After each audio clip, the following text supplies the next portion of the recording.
आंबाडी सिल्ली रस्त्यावरील सिल्ली नाल्याजवळ अनोळखी दोन चोरट्यांनी सायकल स्वाराला मारण्याचा धाक दाखवून 4,500 रुपयांनी लुटल्याची घटना उघडकीस आली आहे।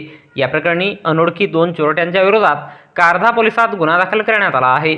भंडारा तालुक्यातील सिल्ली येथील लालाजी पुंडलिक पालांदूरकर वय 65 वर्षे हे दिनांक 22 एप्रिल 2024 रोज सोमवारला रात्री सायकलने आंबाडी येथे स्वागत समारंभाच्या कार्यक्रमाला गेले होते।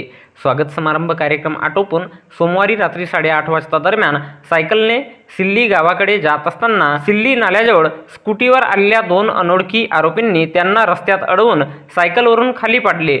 त्यांच्या पाकिटातील 4,500 रुपये, ATM card, election card, Ayushman Bharat card, pan card बळजबरीने हिसकावून त्यांना जखमी करून जीवाने मारण्याचा धाक दाखविला। आरडाओरड केलास तर जीवाने मारू अशी धमकी देऊन आंबाडीच्या दिशेने स्कूटीने पसार झाले।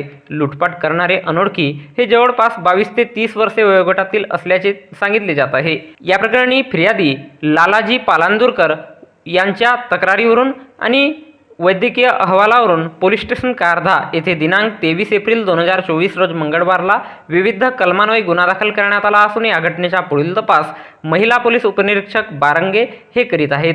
तर याबद्दलची माहिती भंडारा जिल्हा पोलीस दलाच्या वतीने दिनांक 24 एप्रिल 2024 रोज बुधवारला एका प्रसिद्धी पत्रकाच्या माध्यमातून देण्यात आली आहे।